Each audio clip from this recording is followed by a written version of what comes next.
Súmula 51. Norma regulamentar. Vantagens e opção pelo novo regulamento. Artigo 468 da CLT. As cláusulas regulamentares que revoguem ou alterem vantagens deferidas anteriormente só atingirão os trabalhadores atingidos após a revogação ou alteração do regulamento. Havendo a coexistência de dois regulamentos da empresa, a opção do empregado por um deles tem efeito jurídico de renúncia às regras do sistema do outro. Que o TST levou em consideração exatamente o que vem hoje no direito processual civil da não surpresa.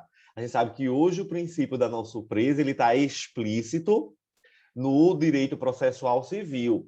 Então, o TST ele já trabalhava com isso, mas não em matéria processual, em sim em direito material. Porque, vejam, se eu tenho uma norma regulamentar que diz que o empregado tem direito a X, Y, Z, e aí essa norma já está sedimentada na empresa. Criou-se uma norma regulamentar que veio, por exemplo, suprimir o direito Z. Ficou só o direito X e Y. Ora, não tem razoabilidade para que essa norma regulamentar ela atinja os empregados que já o eram na norma regulamentar anterior, porque isso virá a prejudicá-lo, né?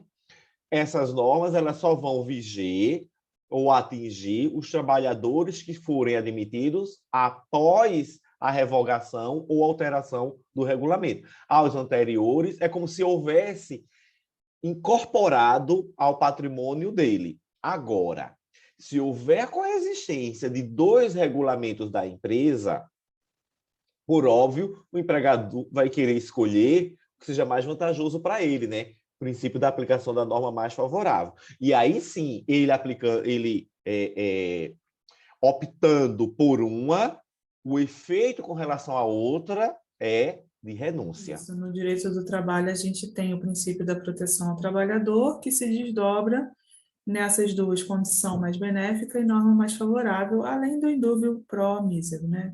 Indúbio pró-empregado. E aí nós temos que também a aplicação, para isso dar certo e afastar a pirâmide de Kelsen, a gente tem a aplicação da teoria do conglobamento, ou seja, a gente não pode fazer um Frankenstein de normas, né? Pegar um pouquinho daqui, um pouquinho dali. Ou você pega uma norma ou você pega outra. Então, aí você tem uma opção. E aí o empregado, então, tem que fazer uma análise de, no final do dia, qual delas é melhor para ele. E aí ele faz a opção dele e renuncia totalmente à outra. Esse conglobamento, que alguns autores também ainda classificam como conglobamento mitigado, ele tem, é como você disse, não pode fazer um Frankenstein jurídico, né? Pegar o artigo da norma 1 que é mais favorável, o artigo da norma 2 que é mais favorável, o artigo da norma 5, e criar uma terceira norma. Não é esse o objetivo. Você tem que analisar a norma favorável como um todo, em seu aspecto global. O conglobamento mitigado é aquele que faz a separação por institutos, né? Você pode separar as normas por institutos e verificar quanto a esse instituto eu aplico essa norma. Porque suponhamos que na mesma norma, Maria, trate da questão do adicional de horas extras, maior do que maior do que o estatuído pela Constitucional. Na outra norma, trate sobre a questão das férias. Em vez de ser pago 1/3 constitucional, vai ser pago 2/3. Na outra, trata o Instituto do Repouso Semanal Remunerado, que ao invés de 24 horas, vai ser 48, e por aí vai. Só que a norma A possui, por exemplo, o Instituto das Férias mais favorável. A norma B possui o Instituto do Repouso Semanal Remunerado mais favorável. A norma C possui o Instituto do Adicional Noturno mais favorável. Então, a teoria do conglobamento mitigado, ela permite exatamente isso, que você pegue o instituto de uma norma, o instituto da outra, o instituto da outra.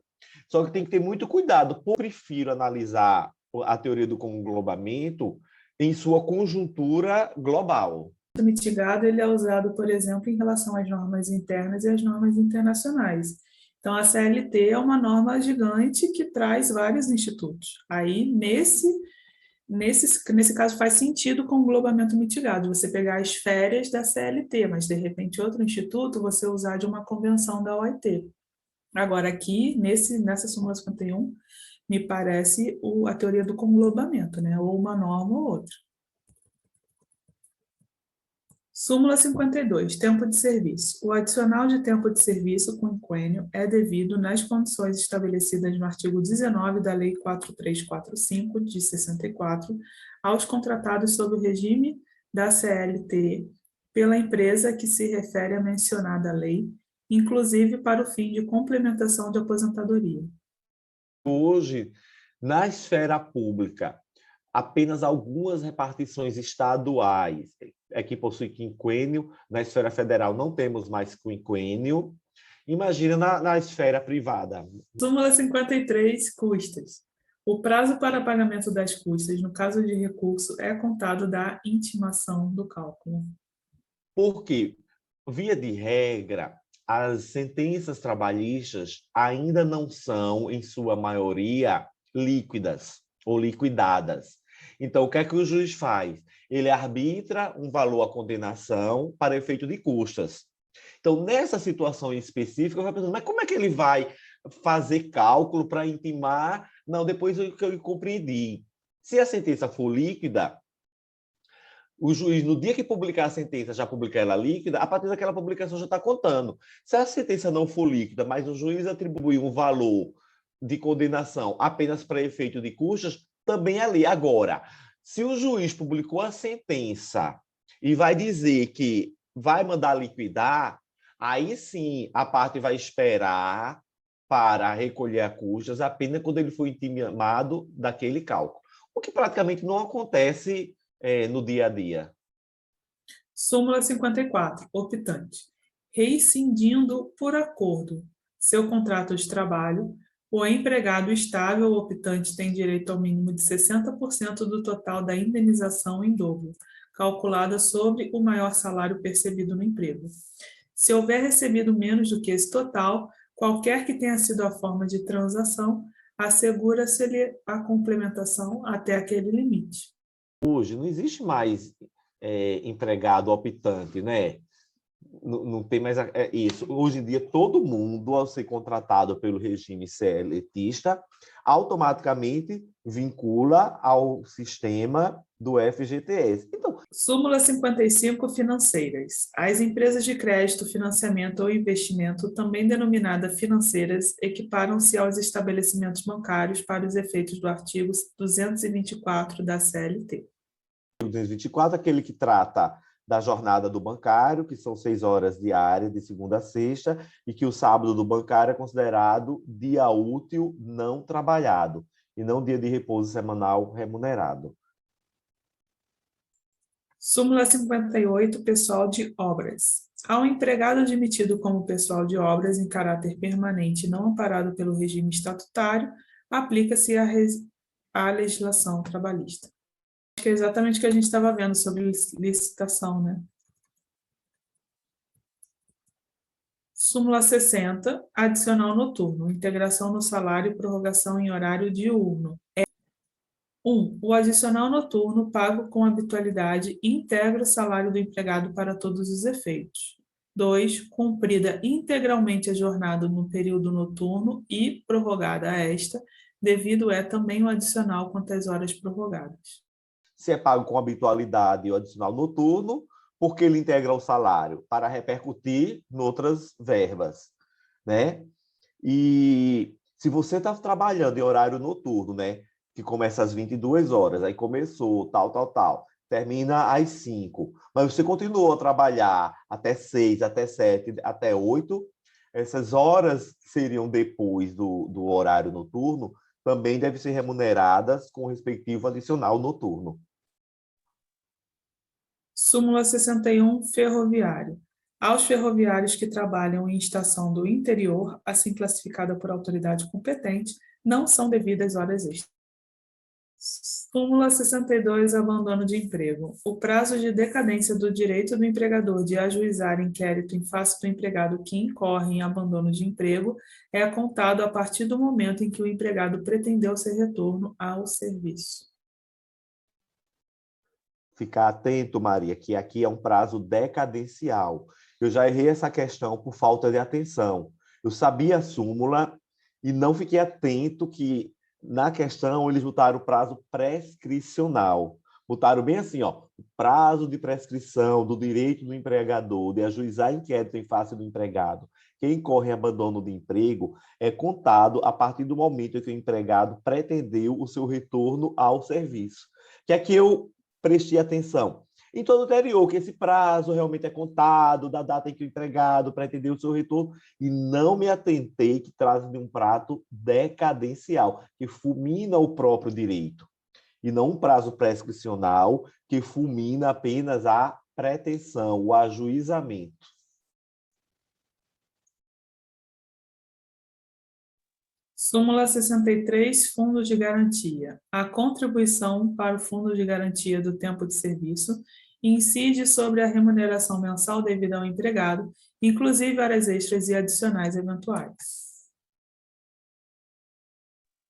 Lembrando que tudo que é tempo de serviço, né? Só que Remuneração mensal e horas eu extras. sempre achei que essa súmula é mal redigida.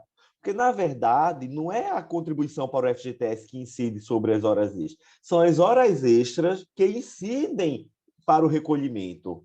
Na verdade, porque você pensa, meu salário é quanto? R$ 1.000 mensal. Suponhamos que eu fiz 100% de hora extra durante o mês. Então, o meu salário dobrou, né? Foi para 2.000. Ora, o meu FGTS não vai ser recolhido aquele 8% sobre o 1.000, e sim sobre 2.000. Então, não é o FGTS que está incidindo sobre a hora extra, é a hora extra que está fazendo incidir sobre o recolhimento do FGTS. Súmula 65, vigia.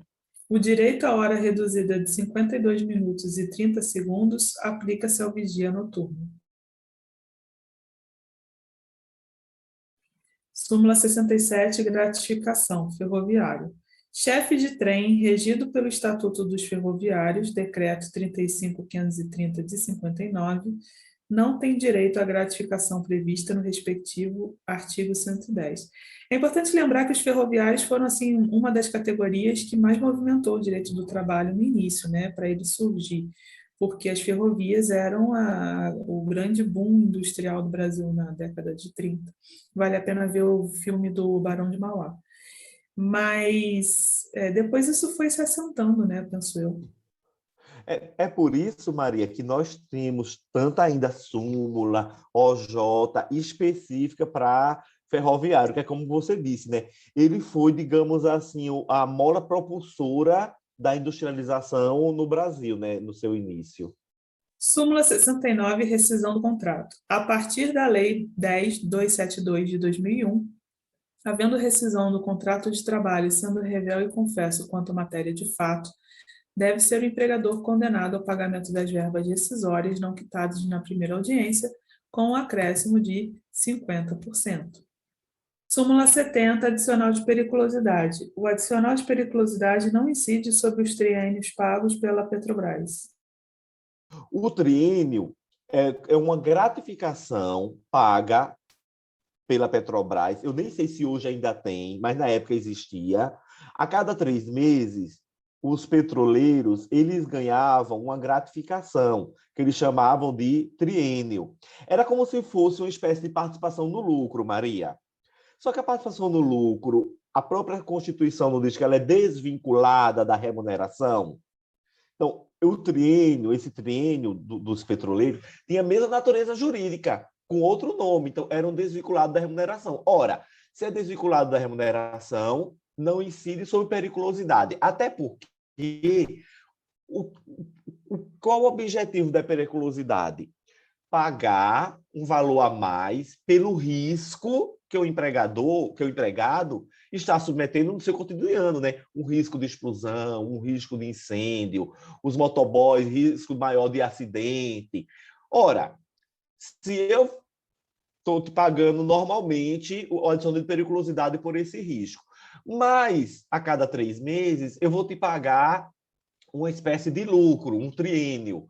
Gente, esse triênio, ele aumentou a periculosidade, aumentou o risco da sua vida? Não, não aumentou. Então, por isso que não incide sobre esse triênio. Eu achei muito interessante. Eu acho que isso aqui é a minha dúvida. Eu fui ler, porque quando você entra no site do TST, você vê o que foi que originou os julgados que originaram a súmula. Eu acho que nessa aqui, para eu tirar a minha dúvida, eu acho, não, eu tenho certeza, eu fui ler os julgados e aí constatei isso que eu acabei de te falar. Ele tem uma natureza parecida com uma espécie de lucros e dividendos.